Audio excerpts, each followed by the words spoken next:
Is there a problem, officer? Her voice carried a sharp edge, but it wasn't loud. It wasn't aggressive.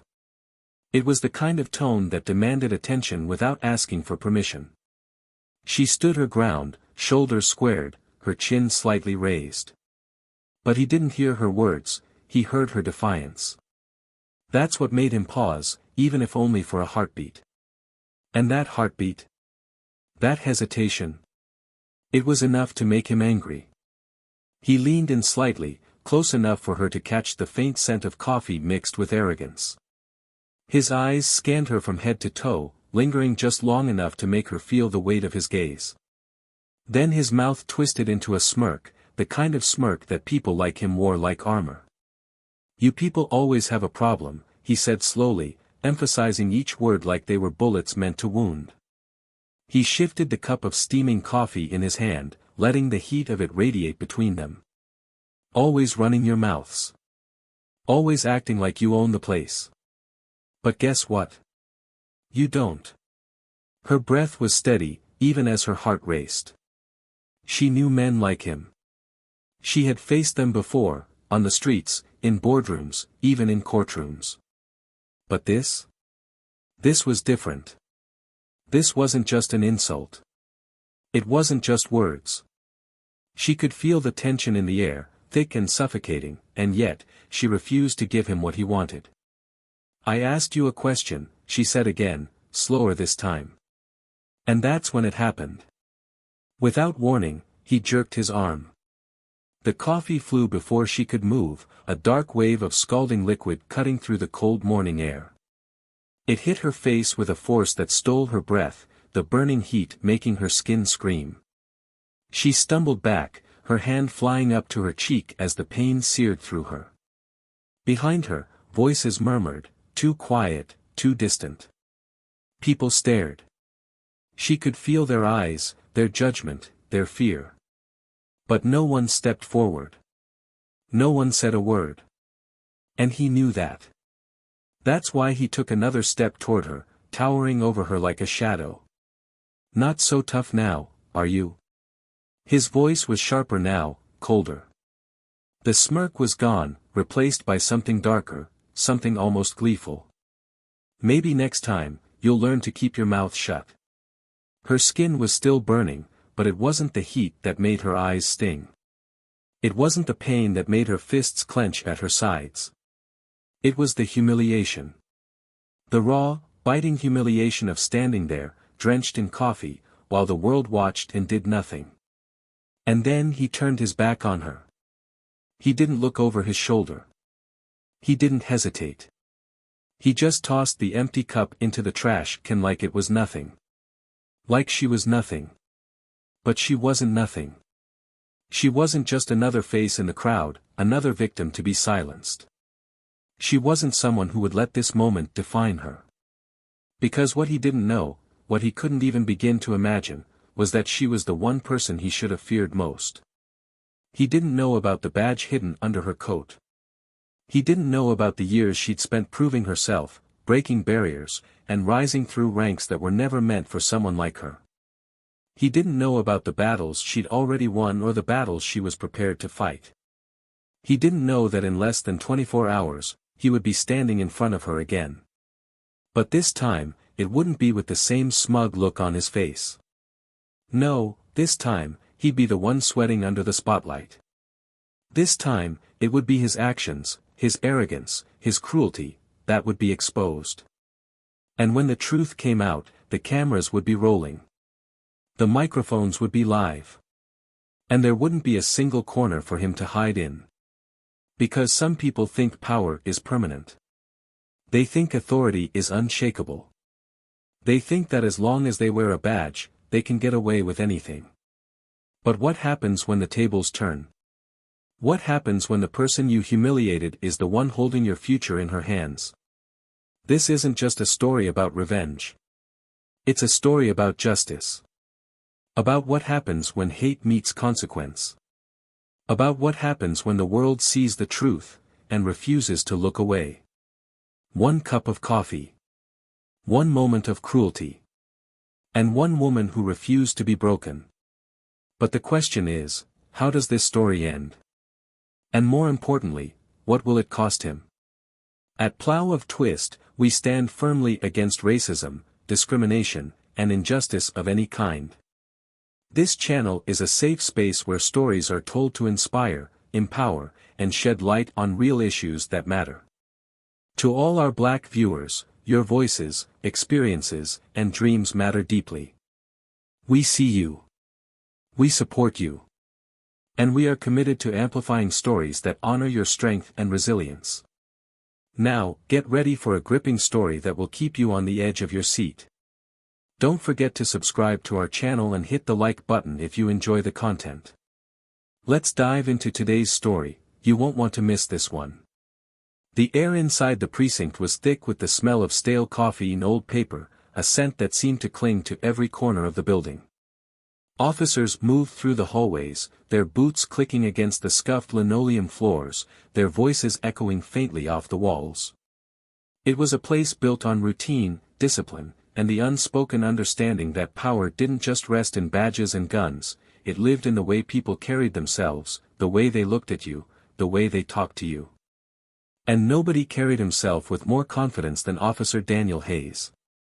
Daniel had been with the department for over 10 years, long enough to earn the respect of his peers and the quiet fear of anyone who crossed his path. He was tall, broad-shouldered, with a square jaw and sharp blue eyes that seemed to pierce straight through people. But it wasn't just his appearance that made him stand out. It was the way he spoke, with authority, with certainty, like his words couldn't be questioned. He prided himself on knowing the rules and bending them when necessary. To him, the badge was more than a symbol of authority, it was a shield, a weapon, and a license to do what needed to be done. And if anyone had a problem with that, it was their problem, not his. Daniel's reputation stretched far beyond the walls of the precinct. On the streets, people knew better than to challenge him. He was quick to put someone in their place, whether with words or with force, and he didn't bother hiding his disdain for those he considered beneath him. To him, respect wasn't given, it was taken. But there was one thing Daniel despised more than anything else, defiance. And when it came from people who didn't look like him, who didn't talk like him, it wasn't just defiance, it was an insult. That's why he'd noticed her the moment she stepped into the station. She didn't belong there, not in his eyes. She was too calm, too confident. The kind of woman who didn't flinch when he stared her down, who didn't shrink under the weight of his gaze. She didn't wear a uniform, but there was something about the way she carried herself that made him uneasy. She looked like she had power, like she knew something he didn't. But Daniel wasn't the kind of man to let that slide. Her name was Maya Ellis. She had grown up on the south side of Chicago, in a neighborhood where sirens were the soundtrack of daily life and survival wasn't guaranteed. Her mother had worked 2 jobs to keep food on the table, and her father had died when she was 12, shot in front of their apartment building during a robbery gone wrong. That moment had changed everything for Maya. She learned early that fear didn't keep you safe. Strength did. And Maya was strong. By the time she was 15, she was already breaking up fights at school, standing up to boys twice her size, and calling out teachers who treated her differently because of the color of her skin. She didn't just want to survive, she wanted to change things. And she wasn't afraid to fight for it. That fight had carried her through college, through the police academy, and through years of proving herself in a system that wasn't built for women like her. She had worked harder, pushed farther, and climbed higher than anyone expected. She had earned her position, not because someone handed it to her, but because she refused to let anyone take it from her. But Maya didn't flaunt her power. She didn't need to. Her presence spoke for itself. And when she walked into that precinct, she wasn't looking for trouble, she was looking for answers. The reports had been piling up for weeks, complaints about officers abusing their authority, targeting minorities, and covering up misconduct. Maya had been sent to investigate, but she didn't announce her role. She wanted to see the truth for herself. And the truth hit her the moment she locked eyes with Daniel Hayes. He hadn't liked the way she looked at him. It wasn't fear or submission, it was something closer to defiance. And Daniel didn't like being challenged. Not by anyone, but especially not by a black woman who thought she could stand on equal footing with him. The confrontation had started with words, sharp, biting words meant to put her in her place. But Maya didn't back down. She matched his tone, his intensity, and that's when the coffee came. The burn had been immediate, searing her skin and leaving her breathless. But it wasn't the pain that stuck with her, it was the way he'd looked at her afterward. Like he'd won. Like he'd proven something. And the worst part? No one stopped him. No one said a word. They just watched. But Maya didn't need anyone to stand up for her. She didn't need help. She needed time. Because she wasn't just another face in the crowd. She wasn't just another woman he could humiliate and forget about. She was his worst nightmare. And Daniel? He had no idea what was coming. The precinct might have been his playground, but Maya wasn't there to play. She was there to tear it down, brick by brick if necessary. And when the truth came out, when the cameras rolled and the microphones turned on, there wouldn't be anywhere for him to hide. Daniel believed power was permanent, that authority couldn't be taken away. But what happens when the person you underestimated is the one holding your future in their hands? What happens when everything you thought you could control slips right through your fingers? Maya wasn't just there to investigate misconduct. She was there to expose it. And Daniel? He was about to learn that some mistakes can't be erased. Because justice doesn't always come quietly. Sometimes, it comes with a reckoning. The precinct carried a tension that morning that felt different from the usual hum of activity. It wasn't loud or obvious. It was quieter, heavier, like the weight of unspoken words pressing down on the air. Officers moved through the hallways, their steps brisk, their voices low. Papers shuffled, phones rang, and keyboards clacked, but underneath it all was something else, an unease, a current that rippled just below the surface. And at the center of it stood Maya Ellis.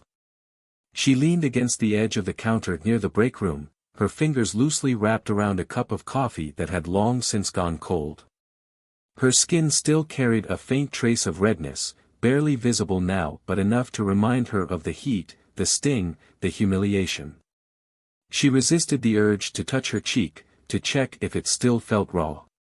She wouldn't give them that satisfaction, not that anyone had dared to speak to her about it directly. Instead, they avoided her gaze, their eyes darting past her like she was part of the furniture. But she felt their stares when they thought she wasn't looking. The whispers had started early, spreading in murmurs that bounced off the walls like echoes. Nobody needed to say it out loud for her to know what they were thinking. She could feel it in the air, taste it in the way conversations stopped when she walked by, in the quick glances and forced smiles. It didn't matter. She wasn't here to be liked. She was here to do her job, and that job wasn't going away just because Daniel Hayes wanted to flex his authority. When the door opened and Hayes walked in, the room shifted. It wasn't dramatic, but it was noticeable. The laughter near the vending machine died down. The officers pouring coffee suddenly had somewhere else to be. It wasn't fear, not exactly. It was respect, the kind that came from years of watching him take control, from seeing him handle situations with the kind of confidence that left no room for argument. He walked like he belonged there, like the precinct was an extension of himself. His uniform was crisp, his boots polished, and his eyes, those cold, calculating eyes, scanned the room until they landed on Maya. For just a moment, something flickered there. Recognition. Annoyance. Amusement. She couldn't tell which. But whatever it was, it passed quickly, replaced by the same smirk she'd seen the day before. Maya didn't move. She didn't blink. She just stared back, her grip tightening around the coffee cup. She wasn't going to look away first. Hayes broke eye contact first, but not before letting his gaze linger just long enough to send a message. He turned his back on her and started talking to another officer like she wasn't even there. That should have been the end of it, but it wasn't. Not for Maya. She waited until the conversation ended and then stepped closer. Hayes noticed, of course. He always noticed. "Morning, Ellis," he said without looking up. "You look better." Maya didn't bite. Instead, she kept her voice steady. "Where are the reports I requested?" Hayes finally turned to face her, leaning against the counter with an easy arrogance that made her stomach twist. "You're gonna have to be more specific than that," he said. "I handle a lot of reports." "The complaints," Maya clarified. "The ones filed against your unit over the last 3 months." His smile widened. "Still waiting on those, are you? Funny how paperwork gets lost sometimes. You know how it is, things pile up. Priorities shift. Is that what this is about?" Maya asked, stepping closer. "Priorities?" Hayes's eyes darkened, but the smile didn't fade. "You might want to be careful, Ellis. People around here don't like outsiders coming in and acting like they run the place." Maya leaned in just enough to lower her voice without losing her edge. "And people around here should be very careful about what lines they cross. Because once they're crossed, there's no going back."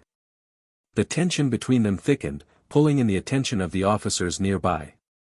No one interrupted, but Maya could feel their eyes. She could feel them waiting, listening, wondering who was going to blink first. Before Hayes could answer, the door to Captain Reynolds's office opened. The sound cut through the moment like a knife. "Ellis," Reynolds called out. "My office. Now." Maya didn't hesitate. She set her coffee down and brushed past Hayes without another word, but she felt his eyes follow her all the way to the door. Inside the office, Reynolds looked like he'd been waiting for this conversation all morning. He didn't waste time pretending to be friendly. He leaned back against his desk, arms crossed, and fixed her with a look that was equal parts frustration and exhaustion. "What the hell are you doing?" he demanded. Maya didn't flinch. "My job." "Your job?" Reynolds repeated. "Your job is to investigate misconduct, not start fights in my precinct." "I didn't start this," Maya said, her voice sharp. "But I will finish it." "You're playing with fire," Reynolds warned. "Do you understand that? Hayes has been here for years. He knows how things work." "Yeah," Maya said. "And that's the problem." Reynolds's jaw tightened, but he didn't argue. He just shook his head. "You don't get it, do you? People like him, people like him." Maya cut in. "What does that mean, Captain?" He hesitated. Just for a second. But it was long enough. "You know what I mean," he said finally. Maya's eyes narrowed. "No," she said. "I don't. So why don't you explain it to me?" But Reynolds didn't answer. Instead, he turned away, running a hand through his hair. Maya waited, letting the silence stretch, but when it became clear he wasn't going to say anything else, she turned and walked out. The moment she stepped back into the hallway, she saw him. Hayes was leaning against the wall, arms crossed, waiting. "Nice chat?" he asked. Maya didn't slow down, didn't stop until she was close enough to make sure no one else could hear her. "You should start preparing yourself," she said quietly. "Because this isn't over." Hayes's smile twitched, but it didn't fade. "We'll see about that." Maya walked away, her heart pounding. Her phone buzzed before she even reached her desk. It was Ramirez. "Lieutenant, you need to see this," he said, his voice low. "It's about Hayes." Maya's pulse quickened. "I'm on my way." She grabbed her coat and headed for the door, her mind already racing. Whatever Ramirez had found, she knew it wasn't good. Not for Hayes. And definitely not for anyone who had tried to cover for him. But she also knew one thing for sure, this wasn't just about coffee anymore. This was about power. And it was about to shift. Maya stood in the briefing room, her back straight, her arms crossed tightly against her chest. The overhead fluorescent lights buzzed faintly, casting a harsh glow over the faces in the room. Officers filled the chairs, their gazes shifting nervously between her and the man standing at the far side of the room. Daniel Hayes leaned against the wall, his arms folded, his expression unreadable, but Maya could see it in his eyes. That flicker of doubt. The tiniest crack in his armor. She let the silence stretch, her eyes scanning the room, making sure everyone felt the weight of the moment. Then she stepped forward, her voice steady and clear. This precinct, she began, is supposed to represent integrity, discipline, and fairness. But over the last several weeks, we've uncovered a pattern of misconduct, abuse of authority, and cover-ups. The room tensed. Whispers passed between the officers, low and uncertain. Hayes shifted, but he didn't speak. Not yet. Maya didn't stop. The reports didn't just pile up. They were buried. Cases disappeared. Complaints were dismissed before they could be investigated. And it all points back to one person. Hayes pushed off the wall, stepping forward. You better be careful with what you're implying, Ellis. I'm not implying anything, Maya shot back. I'm stating facts. Hayes's lips twitched, but he didn't smile. You don't have the authority to stand here and, oh, I do, Maya interrupted. She reached into her pocket and pulled out a folded document, holding it up for the room to see. By order of the Internal Affairs Division, effective immediately, I am assuming full oversight of this precinct's operations. And that means every report, every file, and every officer in this building answers to me. The room erupted. Voices clashed, chairs scraped against the floor, and several officers stood, their protests blending into chaos. Hayes's voice cut through it all. This is a goddamn witch hunt. He strode toward her, his face flushed. You think you can just walk in here and take over? You don't belong here, Ellis. Nobody here trusts you, and you sure as hell don't have what it takes to lead this department. Maya didn't flinch. She stood her ground and met his glare. This isn't about trust, she said, her voice calm but sharp. It's about accountability. Something you seem to think doesn't apply to you. Hayes laughed bitterly. Accountability? For what? Doing my job. Keeping the streets safe. You think you're gonna tear me down because of one bad day? One misunderstanding? It wasn't a misunderstanding, Maya snapped, her voice rising now. It was a choice. And not just one. We have records, complaints from victims, statements from officers who were too afraid to come forward until now. Bullshit, Hayes spat. You don't have anything. Maya reached into a folder on the table and pulled out a series of papers, slamming them down in front of him. I have everything, she said. Reports of excessive force. Audio recordings of threats made during traffic stops. Surveillance footage from your patrol car. And do you want to know the worst part? None of this even scratches the surface of what we found. Hayes's face darkened, and for the first time, the confidence in his eyes flickered. You think you're untouchable, Hayes, Maya continued. You've been hiding behind that badge, using it as a weapon instead of a shield. But not anymore. It's over. The room fell silent again. The weight of her words hung in the air, heavy and inescapable. Hayes stepped closer, lowering his voice. You think this ends with me? Maya stared at him. I think this starts with you. He opened his mouth to speak, but the door burst open, and Ramirez stepped inside, his face pale. He held a tablet in his hand and hurried to Maya's side, whispering urgently in her ear. Her eyes widened slightly, but her expression remained controlled. Play it, she said. Ramirez hesitated for a split second before pressing a button. The sound of a recording filled the room. Hayes's voice came through the speakers, angry, sharp, and unmistakable. He was shouting, cursing, threatening someone. And then came the part that made the entire room freeze. "I don't care what it takes," Hayes's voice snarled. "Get rid of it. The footage, the reports, all of it. Burn it if you have to. Nobody's going to ruin my career over this." The room erupted again, but Maya didn't look away from Hayes. His face had gone pale, his jaw clenched so tightly that the muscles twitched. "This is a setup," he said, his voice shaking slightly. "You can't prove that's me." Maya stepped closer, lowering her voice so only he could hear. "We already did," she said.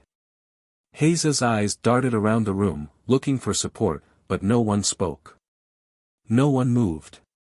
The power he had once held, the authority he had wielded so easily, was slipping through his fingers, and he knew it. "You think you've won?" he hissed. "This isn't about winning," Maya replied. "This is about justice. Something you've never understood." Hayes stared at her for a long moment, his breathing heavy, his fists clenched. Then, without another word, he turned and stormed out of the room. The silence that followed felt louder than the chaos that had come before it. Officers exchanged uneasy glances, but no one spoke. Maya let the moment hang, making sure everyone in the room understood what had just happened. "This investigation isn't over," she said finally. "It's just getting started." And as she walked out of the room, she could feel it, the shift, the unraveling of years of lies and abuse. Hayes wasn't done fighting, but neither was she. And this time, she wasn't alone. The hallway outside the briefing room was eerily quiet as Maya stepped through the door. Her heartbeat thundered in her ears, but her face betrayed nothing. She kept her pace steady, each step deliberate, each breath controlled. Ramirez trailed behind her, his eyes darting nervously toward the empty corridors as if expecting Hayes to come storming back in at any second. Maya stopped at the corner near her office, turning to face Ramirez. Her voice was low but sharp. "Lock the evidence room. I want everything double-checked and catalogued. No one goes in without my authorization, understood?" Ramirez nodded quickly. "Yes, Lieutenant. But what about, don't let anyone near it, especially Hayes," she cut him off. "If he tries, you call me immediately." Ramirez hesitated, his brow furrowed. "What if he doesn't back down?" Maya's eyes hardened. "He won't." She paused, her voice softening. "But neither will I." She turned and walked into her office, closing the door behind her. The second it shut, she let out the breath she'd been holding. Her hands rested against the desk, her fingers gripping the edge tightly. The adrenaline still pulsed through her veins, but there was no time to let it settle. The knock came sooner than she expected. Sharp. Demanding. She didn't need to open the door to know who it was. When she swung it open, Hayes stood there, his eyes dark and furious. His jaw was clenched so tightly she thought it might crack, but his voice came out low and controlled. "You crossed the line, Ellis." Maya stepped aside, letting him enter. She closed the door and leaned back against it, arms crossed. "Funny. I was thinking the same thing about you." Hayes paced the room, his boots thudding against the floor. "This is a goddamn witch hunt. You think you can make me the villain? You think you can ruin my career over some trumped-up accusations and a few angry complaints?" Maya didn't flinch. "Trumped-up accusations? We have evidence, Hayes. Recordings. Reports. Witnesses. Do you know what that means? It means you don't get to hide behind your badge anymore. It means people see you for who you really are." He stopped pacing, turning sharply to face her. "And what about you? What makes you so perfect? You come in here acting like you're better than the rest of us, like you've never made mistakes."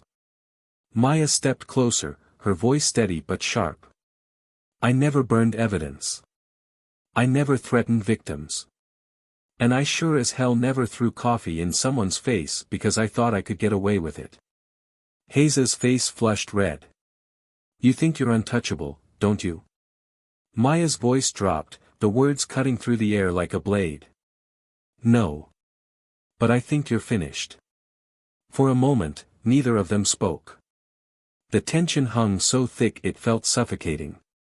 Then Hayes stepped closer, his voice lowering to a dangerous growl. You don't know what you're doing, Ellis. You're playing with fire. Maya didn't back down. Then let it burn. Hayes's eyes narrowed, his breath heavy as he leaned in.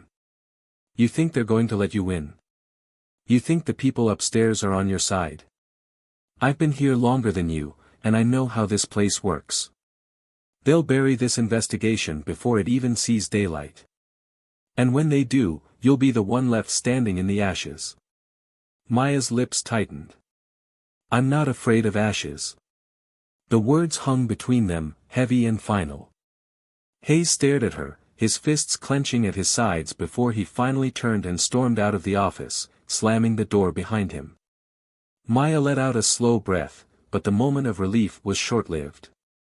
Her phone buzzed. Ramirez's name flashed on the screen. She answered immediately. What is it? You need to get down here. Now. Her stomach dropped. She grabbed her coat and headed straight for the evidence room. When she arrived, Ramirez was standing outside the door, his face pale. It's gone, he said. Maya froze. What's gone? The files. The recordings. Everything we pulled on Hayes. Her chest tightened, but her voice remained calm. Who had access? Ramirez shook his head. The logs are clean, but there's no sign of forced entry. It had to be someone with clearance. Maya clenched her jaw. She already knew the answer, but she asked anyway. Hayes. Ramirez nodded. Who else? Maya's pulse quickened. She turned and started walking, her steps fast and purposeful. Ramirez followed closely behind. Where are you going? To end this, Maya said. They found Hayes in the parking lot, leaning against his car. He didn't look surprised to see her. If anything, he looked satisfied. Looking for something? He asked, his voice mocking. Maya didn't stop. She closed the distance between them until she was standing just inches away. You can destroy evidence, Hayes, but you can't erase the truth. He smirked. Truth doesn't matter if no one can prove it. Maya's eyes locked on his. You really think this is over? It is, he said. You've got nothing left. Maya's phone buzzed again, and this time it was Ramirez who answered. His eyes widened as he listened. When he hung up, his voice was almost breathless. They found it, Ramirez said. The backups. Everything. It's all intact. Hayes's smirk faltered. Maya didn't move. She just stared at him. Guess you didn't cover your tracks as well as you thought. Hayes's face twisted, his confidence finally cracking. This is a setup, he said, his voice breaking. No, Maya said. This is justice. Hayes's shoulders slumped, his hands dropping to his sides. For the first time, he looked small. Defeated. But Maya didn't let up. She leaned in, her voice sharp and steady. You don't run this precinct anymore. I do. And as the sirens wailed in the distance, growing louder and closer, Hayes's face drained of color. For the first time, he was the one who looked afraid. Maya stood in the dimly lit corridor outside the evidence room, her hands resting on her hips as she tried to steady her breathing. The weight of what had just unfolded still pressed heavily on her shoulders, but there was no time to dwell on it. Not yet. The sound of footsteps echoed down the hall, sharp and deliberate, and when Ramirez appeared around the corner, his face was tight with tension. He didn't need to say a word, she already knew what he was thinking. It's locked down, he said quietly, glancing toward the door behind her. Everything secure this time. No more surprises. Maya nodded but didn't look at him. Her eyes remained fixed ahead, as if staring at the walls could somehow keep her thoughts from unraveling. "It's not over," she said, her voice steady but low. "Not until the ink dries on his termination papers and the charges stick." Ramirez shifted uneasily. "You really think it'll get that far? With the union breathing down everyone's neck and the higher-ups looking for any excuse to make this go away?" Maya turned to face him, and the intensity in her eyes made him take half a step back. "I don't care what they try to do. He's not walking away from this." Ramirez hesitated, then leaned in closer. "Look, I'm with you, okay? But you saw how he looked out there. He's not just going to roll over and let this happen. He's desperate, and desperate men do stupid things." She didn't flinch. "Let him try." The words hung between them, heavy and final, but before Ramirez could respond, the door to the evidence room creaked open, and another officer stepped out, clipboard in hand. He glanced between them nervously before addressing Maya. "Everything checks out, Lieutenant. Backups are intact, files are secured, and the inventory matches what was logged." Maya gave him a sharp nod. "Good. Stay on it and make sure nothing leaves this room unless I authorize it personally." The officer nodded quickly and disappeared down the hall, leaving Maya and Ramirez alone again. Ramirez exhaled sharply. "So what now?" Maya didn't answer right away. Instead, she leaned back against the wall, her arms crossing tightly over her chest as her mind raced through the possibilities. Hayes wasn't the type to give up easily, and she knew this wasn't the end of it. Even as his world crumbled, she could feel the fight still simmering beneath his surface. "He'll try to spin it," Maya finally said. "Play the victim. Make it look like he's being targeted for political reasons or dragged down by false accusations." Ramirez frowned. "And if that doesn't work?" Maya's jaw tightened. "Then he'll drag everyone else down with him." They didn't have to wait long to see it happen. By the end of the day, Hayes had already started making calls, reaching out to allies both inside and outside the precinct. Rumors began circulating almost immediately, whispers about fabricated evidence, personal vendettas, and higher-ups trying to make an example out of a decorated officer. Maya saw it for what it was, damage control. But it wasn't just about protecting his reputation. It was about survival. Hayes wasn't just fighting to save his job. He was fighting to save himself.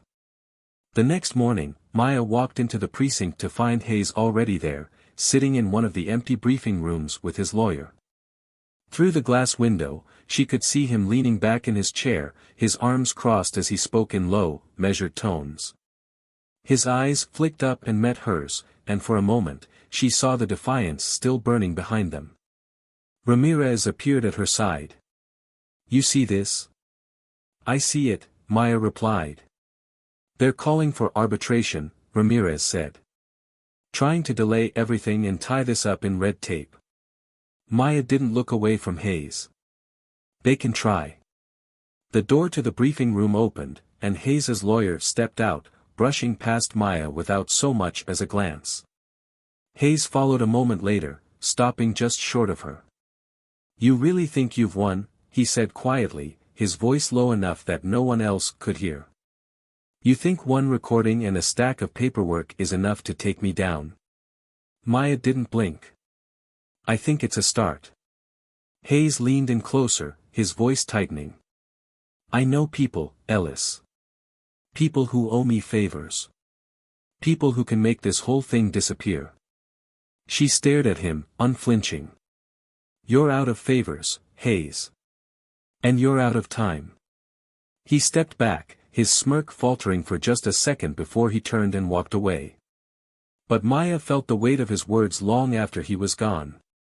She knew how deep the connections ran in places like this. She knew how easily the truth could be twisted, buried, or ignored. And she knew that no matter how much evidence they had, it wouldn't matter if the people in power decided to protect one of their own. The thought made her stomach twist, but she pushed it down and kept moving. There was too much at stake to stop now. By the end of the day, Hayes had filed a formal complaint against her, accusing her of misconduct, harassment, and abuse of authority. The paperwork landed on Captain Reynolds's desk, and Maya was called in to explain herself. She sat across from Reynolds, her posture rigid, her voice calm as she laid out the facts. But she could see the hesitation in his eyes, the reluctance to back her up completely. "This could get messy," Reynolds said finally. "It's already messy," Maya replied. "But that's no excuse to let it slide." He stared at her for a long moment before nodding slowly. "I'll back you. But you'd better be ready for what comes next." Maya met his gaze without flinching. "I've been ready." As she left his office, her phone buzzed again. Another message from Ramirez. "You're not going to believe this." Maya's pulse quickened as she opened the message. Attached was a new recording, one she hadn't seen before. It wasn't Hayes's voice this time. It was someone higher up, someone pulling strings to keep everything under wraps. And just like that, Maya knew the fight wasn't over. It was only getting bigger. Maya's footsteps echoed softly against the cold, polished floor as she walked through the dimly lit hallway leading to the precinct's lobby. Her pulse was steady, but her mind raced with everything that had unfolded over the last few days. Hayes's downfall had started to take shape, but she knew better than to believe it was over. Men like him didn't go down quietly. They clung to whatever scraps of power they had left, fighting until there was nothing left to lose. And that's what worried her most. A man with nothing to lose was unpredictable. Dangerous. Ramirez hurried to catch up with her, his breathing heavy, his eyes darting nervously as though expecting trouble to leap out from around every corner. His voice was low but tense when he finally spoke. "We should have waited. This feels off." Maya didn't stop walking. "We couldn't wait. We gave him time. Too much time. That's what let him cover his tracks, destroy evidence, manipulate the system. We let him control the narrative, and look where that got us. We don't wait anymore." Ramirez shook his head, his voice tightening. "He's not going to let this go, Maya. You saw the look on his face. He's not done." Maya glanced at him without slowing her pace. "Neither am I." When they reached the lobby, Hayes was already there, leaning against the front desk. His suit jacket hung loosely over his broad frame, and the sleeves were slightly wrinkled, a detail Maya might not have noticed if he hadn't always been so polished before. He looked like a man who had slept in his clothes, but his eyes still burned with that same defiance that had fueled him from the start. He turned when he saw her, and the faintest hint of a smirk tugged at the corner of his mouth. It wasn't confidence, not anymore. It was desperation masquerading as control. Maya stopped a few feet away, arms crossed, her voice sharp but calm. "You're early." Hayes straightened, stepping toward her slowly. "Thought I'd save you the trouble of coming to find me." Maya's eyes didn't waver. "You don't get to dictate how this ends." Hayes's smirk grew, but it didn't reach his eyes. "You think it's ending?" He leaned in slightly, lowering his voice. "You really think you've got me cornered?" Maya didn't flinch. "I know I do." Hayes's voice dropped further, barely more than a whisper. "You're playing with fire, Ellis. And fire has a way of burning everything around it, including you." Maya took a small step closer, her tone unwavering. "I'm not the one who set this fire. You did. And now you're choking on the smoke." Hayes's jaw tightened, but he didn't back away. "You don't understand how deep this goes." Maya's eyes stayed locked on his. "Then why don't you enlighten me?" For the first time, something flickered in Hayes's eyes, hesitation. Fear. He stepped back, putting distance between them as Ramirez moved closer, the tension in the air thick enough to cut. Ramirez held up the folder, his voice steady but laced with urgency. "We've got it all. Every recording. Every report. Every complaint. It's done, Hayes." Hayes's face paled slightly, but his voice came out sharp. "That's not enough. You know it's not. Evidence only matters if someone's willing to listen, and no one's going to listen to you." Maya's voice was cold. "They'll listen when the cameras start rolling." Hayes's expression shifted, the anger giving way to something closer to desperation. "You don't get it. I wasn't acting alone. You think this ends with me? You think I'm the only one?" Maya didn't blink. "No. I think you're the first." Hayes's breath quickened. "You're not ready for this. You think you're prepared for the fallout, but you have no idea what's coming." Maya stepped closer, her voice cutting through the air like a blade. "Try me." Hayes's shoulders tensed. He looked past her, toward the exit, like he was calculating his next move. But before he could speak, Ramirez's phone buzzed. He glanced down at the screen, and Maya saw his eyes widen. "You need to see this," Ramirez said, his voice urgent. Maya didn't hesitate. "Show me." Ramirez turned the screen toward her, and the video started playing. It wasn't just Hayes this time. It was bigger, higher-ranking officers, conversations caught on tape, names that carried weight far beyond this precinct. Maya's stomach tightened as the reality sank in.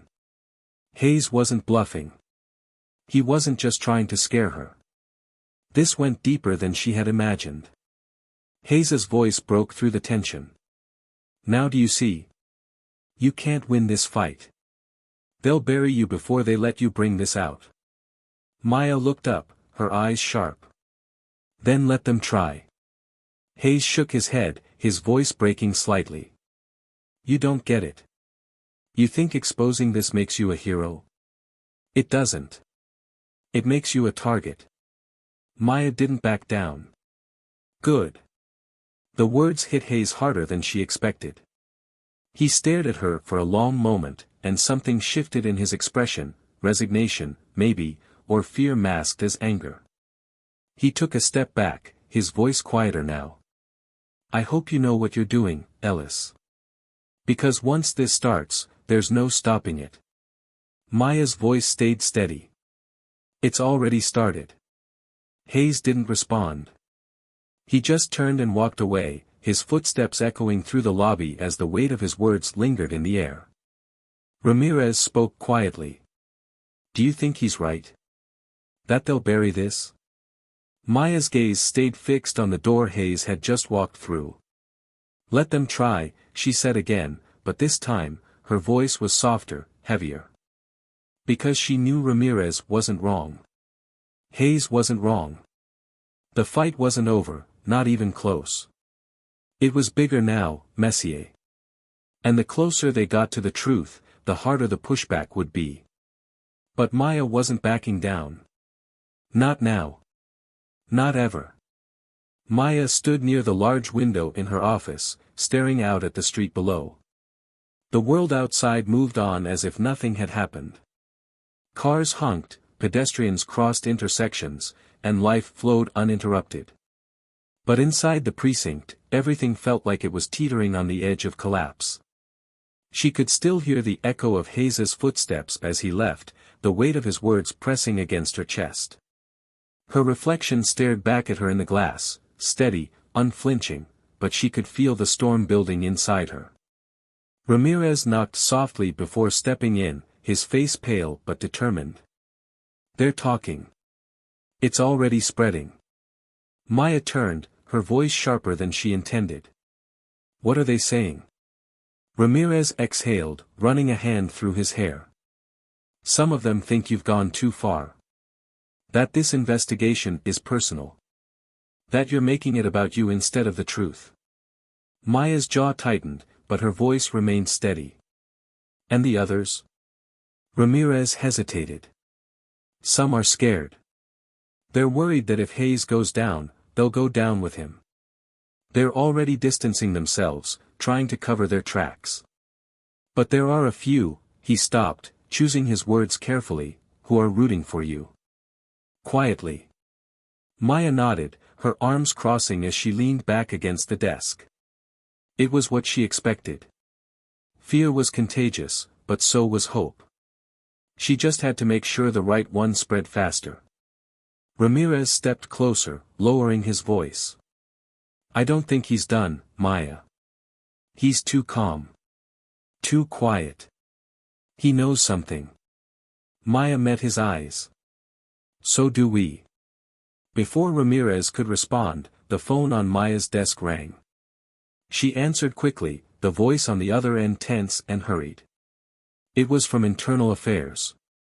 They had reviewed the files and scheduled an emergency hearing. Maya hung up and looked at Ramirez. It's happening. Tomorrow. Ramirez's eyes widened. That's fast.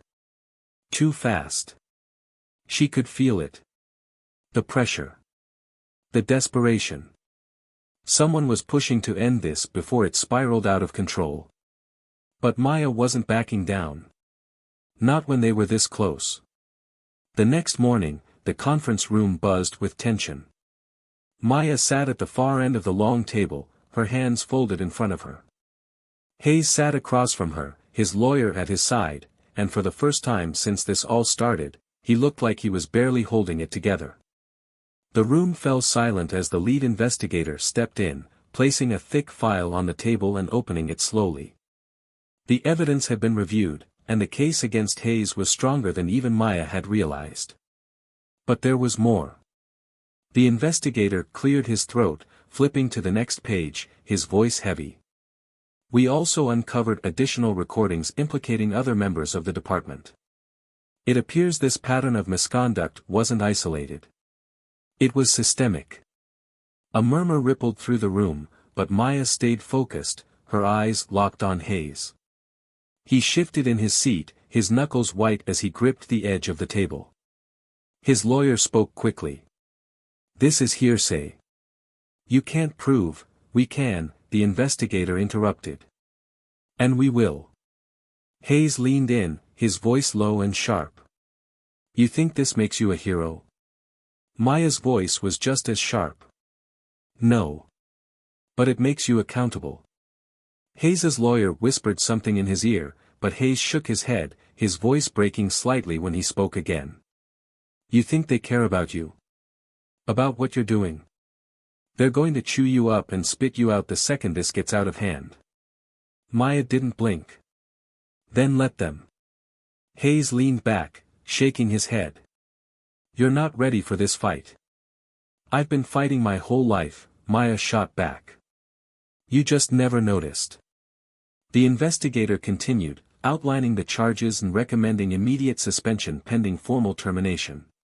But Hayes barely heard it. His eyes stayed locked on Maya, and for the first time, there was something other than anger in them. Fear. As the meeting ended, Hayes stood slowly, his voice quieter but still cutting. You're going to regret this. Maya stood too, her voice steady. No. You are. Hayes left without another word, and the tension in the room didn't ease until the door closed behind him. Ramirez joined Maya as she gathered her papers. That felt too easy. Maya nodded. It's not over. And it wasn't. Hours later, Maya was sitting at her desk when Ramirez rushed in, his face pale. They're filing counterclaims. Harassment. Retaliation. They're trying to make you the villain. Maya's stomach tightened, but her voice stayed calm. Of course they are. Ramirez looked at her, his voice rising. This isn't just Hayes anymore. It's bigger. They're protecting themselves, and they're not going to stop until, Maya cut him off. Until what? Until I quit? Until I let them get away with it? That's not going to happen. Ramirez exhaled sharply. And if they come after you? Maya leaned forward, her eyes sharp. Then they'd better be ready for a fight. The hours dragged on, each moment heavier than the last. Hayes had been suspended, but whispers of alliances and cover-ups continued to swirl through the precinct. Maya stayed focused, poring over files, preparing for what she knew was coming next. When the knock came, she wasn't surprised. Hayes stood in the doorway, his face drawn but his eyes sharp. "We need to talk." Maya didn't invite him in. "What could you possibly have to say?" He stepped closer. "You're not seeing the whole picture." Maya's voice hardened. "I see exactly what I need to see." "No, you don't," Hayes snapped. "You think this ends with me, but it doesn't. It goes higher, much higher." Maya stared at him, her heart pounding. "And now you're suddenly interested in telling the truth?" Hayes's voice cracked. "You think I have a choice?" Maya hesitated, and for the first time, she saw it, real fear in his eyes. "Help me," Hayes said quietly. "And I'll help you." The words hung in the air, heavy and uncertain, and for the first time, Maya felt the weight of the decision in front of her. Was it worth it? Was he worth it? Or was this just another game, another trap? Her voice was low when she finally spoke. "Start talking." And as Hayes began to unravel everything, Maya realized just how deep this went, and just how far she would have to go to finish it. Maya sat at the long, polished table, her eyes fixed on the papers spread out in front of her. The air in the room felt heavier than ever, as if the weight of every decision she had made over the past few weeks was pressing down on her all at once. Across the table, Hayes sat with his head lowered, his shoulders slumped. He looked smaller now, stripped of the arrogance and defiance that had once defined him. The room was silent except for the faint hum of the overhead lights, and for the first time since this all began, Maya allowed herself to breathe. Hayes finally looked up, his eyes dull and defeated. His voice was quieter than she had ever heard it. "So this is it?" Maya didn't blink. "This is accountability." He let out a bitter laugh, leaning back in his chair. "You think this changes anything? You think they're going to stop just because I go down?" Maya's voice was steady. "No. But it's a start." Hayes shook his head, but the fight was gone. She could see it in the way he sank further into the chair, as if the weight of his own actions had finally caught up with him. "I thought I was untouchable," he muttered, more to himself than to her. "I thought the badge would protect me." Maya leaned forward, her voice sharp but calm. "The badge isn't a shield. It's a responsibility. And you failed it." Hayes met her eyes, and for a moment, she saw something there, regret, shame, maybe even fear. But it was too late for apologies. Too late for second chances. When the officers entered the room, Hayes didn't resist. He stood slowly, his hands trembling as they cuffed him.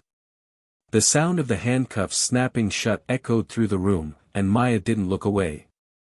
She needed to see this. She needed to know that it was real.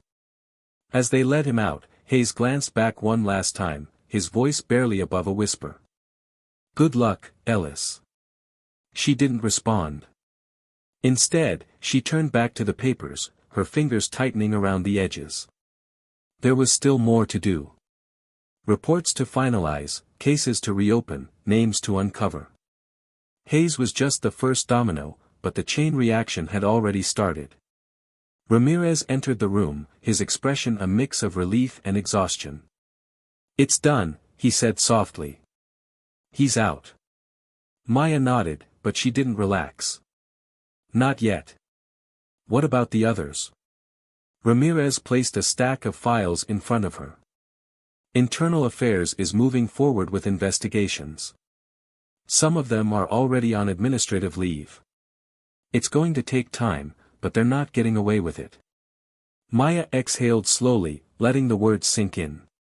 It wasn't victory, not yet, but it was enough to keep going. She looked up at Ramirez, her voice softer now. "Thank you. For sticking with me through this." Ramirez shrugged. Someone had to. They both knew it wasn't that simple. Ramirez had risked his career, his reputation, and possibly his safety by backing her up. But he had done it anyway.